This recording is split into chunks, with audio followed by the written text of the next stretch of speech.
श्री अशोक गहलोत जी, श्री वीरापन मोइली जी, Shrimati पनाबाका Lakshmi ji, Shri Gurudas Kamat, doctor Chandraban जी, श्री हरीश चौधरी, श्री रॉय चौधरी, श्री राजेंद्र पारिक, सांसद और विधायकगण, उपस्थित अधिकारीगण, अतिथिगण, बहनों और भाइयों, आप काफ़ी समय से यहाँ इस गर्मी में इंतज़ार कर रहे हैं। मैं आपकी आभारी हूँ और आप सबको धन्यवाद देती हूँ।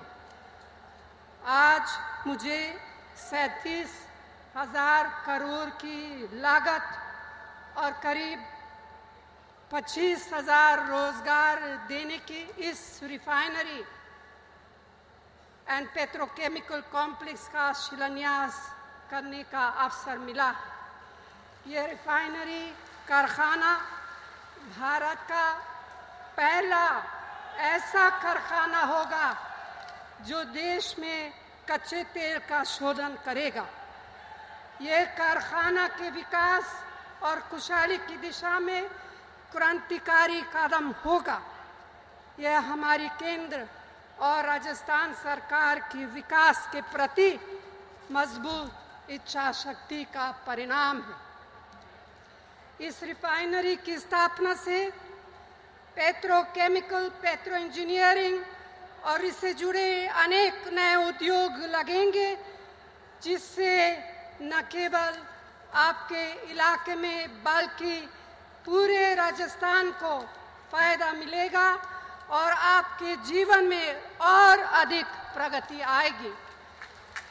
भाइयों और बहनों, प्रधानमंत्री डॉक्टर मनमोहन सिंह जी के नेतृत्व में हमारी यूपीए सरकार ने विकास के सफर में तमाम ऐतिहासिक और क्रांतिकारी कदम उठाए हैं।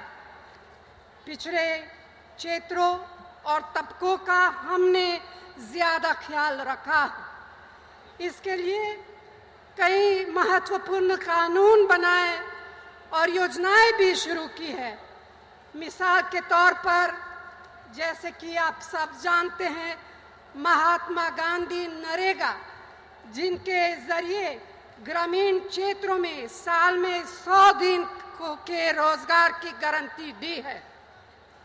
भ्रष्टाचार को मिटाने के लिए सूचना के अधिकार जैसा कानून बनाया है, जिसके जरिए कोई भी किसी भी सरकारी कामकाज के बारे में कानूनी तौर पर जानकारी हासिल कर सकता है।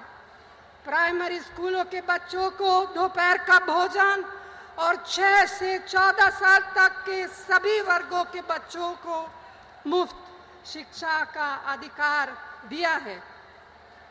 मेरी बहनें सशक्त हो और आत्मनिर्भर बने, इसके लिए कई कानूनी अधिकार और स्वयं सहायता समूह के जरिए कम ब्याज पर कर्ज की सुविधा जैसी कुछ मिसालें हैं। हम सब जानते हैं कि हमारे देश में आज भी लोग कुपोषण और भूखमरी की चपेट में हैं। इसलिए अभी हाल में हमने खाद्य सुरक्षा कानून लागू किया है।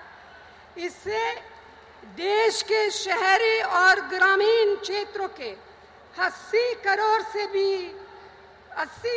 भी ज्यादा लोगों को सस्ते दामों पर अनाज मिलेगा।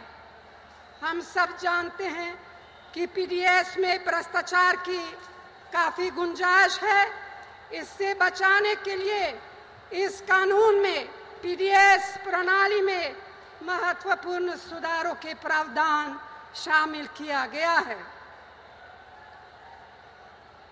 आधार कार्ड को आधार कार्ड से जोड़ा गया है ताकि सही जरूरतमंदों को ये सुविधा अच्छी तरह से मिलेगा।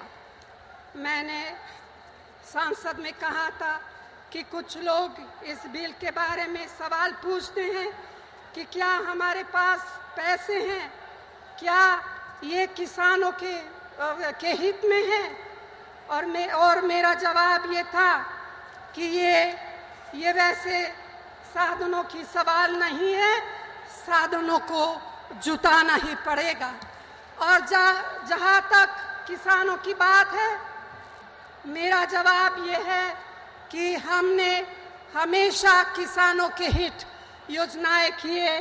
हम कभी किसानों का नजरअंदाज नहीं किया और कभी नहीं करेंगे। संसद सत्र के आखिरी दिन हमने अपने किसान भाइयों के हितों को सुरक्षित रखने के लिए भूमि सुधार अधिग्रहण कानून पास किया है। ये एक महत्वपूर्ण, एक ऐतिहासिक कदम है। अब कोई भी किसान की जमीन को जबरदस्ती छीन नहीं सकता और अगर जरूरत भी पड़े तो उनकी मर्जी से भरपूर मुआवजा देकर ही ली जा सकेगी। हमारा पूरा प्रयास समाज के कमजोर तबकों, पिछड़ों, दलितों, आदिवासियों, अकलियतों और महिलाओं को सशक्त बनाने पर रहा है। हमने हमेशा इस बात का ध्यान रखा है कि विकास हो, समावेशी विकास हो और इस विकास का लाभ समाज के जरूरतमंद लोगों को मिले। और ये सब तभी संभव है जब आपसी सद्भाव हो, भाईचारा हो, अमन चैन का माहौल हो। समाज में तभी खुशहाली आती है जब सभी वर्गों के लोग मिलजुल कर कंधे से कंधा मिलाकर चले। यही हमारी सेक्युलर संस्कृति है और यही हमारे देश की बुनियाद है। भाइयों और बहनों, हमारा काम जनता की सेवा है। हम यही कर रहे हैं। मैं मुख्यमंत्री श्री अशोक गहलोत की सरकार की अनेक विकास योजनाओं और सामाजिक सुरक्षा के प्रयासों की सराहना करती हूँ। भोजन, आवास, स्वास्थ्य, शिक्षा, पानी, सड़क, बिजली, घर जैसी सुविधाओं पर हमारी सरकार का खास ध्यान है। राजस्थान देश का पहला ऐसा राज्य है जहां पर निशुल्क स्वास्थ्य जांच और दवा जनता को दे रही। इसी तरह अनेकों जनहित की नीतियों को लागू भी किया है, जिनका लाभ प्रदेश की जनता को मिल रहा है। और मैं उम्मीद करती हूं कि आप सबके सहयोग से विकास का यह सिलसिला लगातार जारी रहेगा। आज बरमेर में रिफाइनरी और पेट्रोकेमिकल कॉम्प्लेक्स का शिलान्यास करते हुए मैं इतना कह सकती हूं कि इससे राजस्थान को बहुत रेवेन्यू मिलेगा, जिसका इस्तेमाल सरकार आम जनता और गरीबों के लिए कर सकेगी। और अंत में मैं आप सबको इस रिफाइनरी के लिए बधाई देती हूँ। पेट्रोलियम मिनिस्टर श्री वीरप्पा मोइली और मुख्यमंत्री श्री अशोक गहलोत, उनके मंत्रालय के अधिकारियों और कर्मचारियों को धन्यवाद देती हूँ, जिनके प्रयासों और मेहनत से यह काम हो रहा है। मुझे विश्वास है कि आने वाले दिनों में आपका यह क्षेत्र और आपका ये खूबसूरत प्रदेश प्रगति के पथ पर और अधिक आगे बढ़ेगा। लोगों की जिंदगी में और अधिक खुशहाली और बदलाव आएगा और इसके लिए हम पूरी तरह समर्पित हैं, पूरी तरह हमेशा उसके लिए समर्पित रहेंगे। आप सबको इस सभा में आने के लिए एक बार फिर दिल से बहुत बहुत धन्यवाद।